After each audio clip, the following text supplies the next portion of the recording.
So we start our journey off in Yuma. Then we're going to travel all the way to France, where they found the first evidence of doctors in cave writings. This was over 25,000 years ago. From France, we make our way down to Egypt, where they first found evidence of the first surgery, which was a root canal back in ancient Egypt when the pyramids were about 3,000 to 4,000 years ago,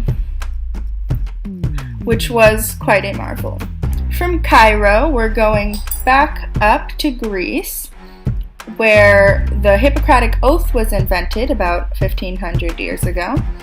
From Greece, we're going to make our way over to Rome, where the ancient Romans, in Rome was where they first created the first ever medical school back in about year 1200, and that basically started the whole era of doctors. From Rome, we're going to make our way over to London, which was where they created penicillin, which turned the whole medical society on its head by creating so many new options to treat illnesses. Tools of the trade. So the first tool we're going to say here is a thermometer, which we all know what that does, measures your temperature. Our next tool is a scale, which just measures how much you weigh and usually offers a way to measure how tall you are. Next is an otoscope, which sees into your ear. Next is a arm cuff, which measures your blood pressure. And next is a stethoscope, which listens to your heart and lungs. And that's it. Hi, how are you? Fine, you. Good. So, for my first interview question, I'm wondering, how does being a pediatrician make you feel? You mean how has impacted my life? Or? Yeah. Okay. Well,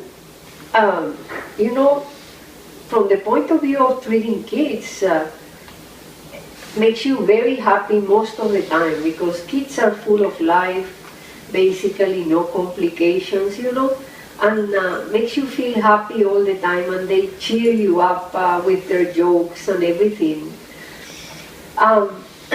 That's the part that keeps you every day. They keep you definitely on your toes and reminding you that it's new life and that you have to be happy no matter what with them because they don't know any problems or anything, Yeah. But from the other part, you have to be also very cautious and you have to constantly watch them because they do get sick. And when they get sick, they do get really sick. So you have to be checking all the time also. And you never rest. You think about the patients when you go home, and you think about at night, and you think when you are on vacations. Yeah. What made you choose to become a doctor or a pediatrician? When I was in high school, I always wanted to cure people and make people feel better, and I always was worried about everybody, and I thought, God, medicine will be the ideal career for me. You can cure everybody. Later on you realize that it's not true, but at least you can little bit help each one. And what made you decide to become a pediatrician? Pediatrician, at the beginning it started just because the first rotation that I have as a medical student was pediatrics, and was such an organized department, and everything, the teachers were wonderful, the doctors, that I fell in love with that. Then later on when I went and I did my rural area, same happened with the Department of Pediatrics. A year after I graduated, I did again another rotation. I could choose pediatrics or internal medicine, means working with kids or with adults. And when I worked with kids again, the service was wonderful, and I definitely decided, this is the thing that I'm going to do it forever. Would you choose it again if you could, or would you choose a different specialty? I think I would choose again the same specialty. If I have to do it again, I may do it some subspecialty in pediatrics, Mm-hmm. Like what? It's pediatric endocrinology I would like to. Mm-hmm. And what does that mean? You know, like you check kids that they have problems with hormones, that they grow, they grow too much, they don't grow, they have problems with the thyroid, or the thyroid works too much or doesn't work much, or they have diabetes is another thing that you treat when you do pediatric endocrinology. What trait do you think makes someone good to be a doctor? Care about people. If you care about people, I think you can do a good job in any job anyway. Mm-hmm. But first thing you need to care. What are some rituals you have as a doctor that all doctors do? Like, do you read certain magazines or certain websites? Yeah, you subscribe to certain magazines, certain journals, I would say. Mm-hmm. You know, and you keep updating. Then there are some websites that they are for doctors that also I try to read as much as possible. But the thing that really motivates me more is whenever I see something, and if I don't know much or I want to know more what a patient has, then I go home and I read about that. And that's the thing that makes me learn more, because I'm very motivated. I have to see the patient, I have to tell them what I learned, you know, in a sense, and explain. Mm-hmm. And many times even the day before, I just check what are the reasons why the patients come, and then I read more, so even I'm more prepared to talk to them when they come the following day. Mm-hmm. What's some special lingo you have as a doctor? Like, there are many abbreviations in medicine and stuff, right? Yeah, in medicine seems like everything is an abbreviation, you know. Mm-hmm. Before, I wasn't used to, but then now is HSP, Henoch-Schönlein purpura. Mm-hmm. I can't remember now. MS or something? MS is another one, and so on and so forth, yeah. Mm-hmm. Many, many. That's one patient that really stands out in your memory.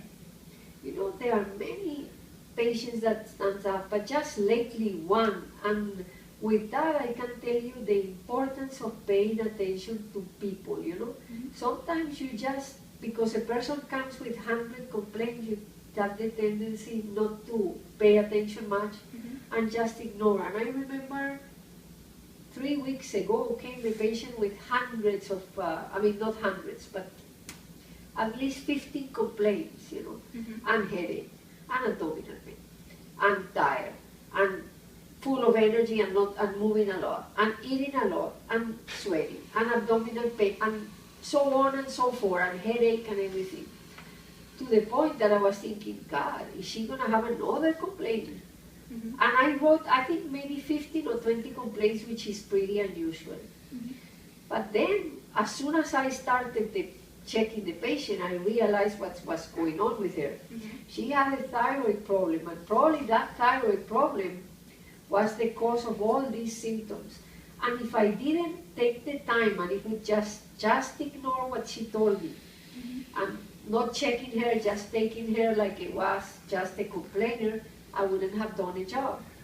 But then I went ahead and I checked her, and I did the test, and turned out that she really was sick, and she really had a thyroid problem that was causing all the symptoms that she had at that time. We put the patient on treatment, and 1 week later, she was like a new person. That's great. Well, thank you for your time. You're welcome.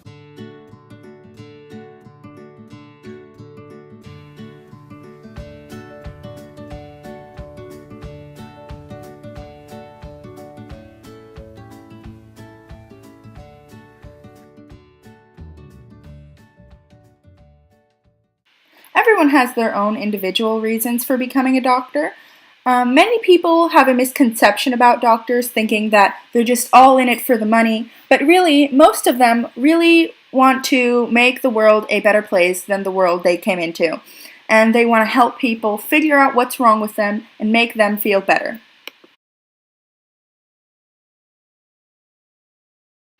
Initiation. So the first thing you have to do when you become a doctor is take a Hippocratic oath, which is an oath that you will always treat medicine with the utmost respect and never use it for bad things. And to take the Hippocratic oath, you have to go through 4 years of medical school, have a bachelor's degree, usually in a biology or a chemistry major, and of course, complete high school. And after you complete medical school, you have to go through a 3-year residency period. And about the Hippocratic Oath, it was created in ancient Greece by Hippocrates. And yeah. Several ways that a pediatrician's office is different from an internist's office, and the main one is obvious, that it caters more to kids than adults. But there are several ways that they do this. For instance, for children who cannot yet read, they might have an eye sign to measure how good their eyes are, with pictures like a heart and a house instead of letters and numbers. Another way that it can be catered to kids is by using stickers or as rewards, or when the child is getting a shot, they might hand them a teddy bear to hold and squeeze so they can let out all their emotions. The nurses are usually trained in dealing with kids and such.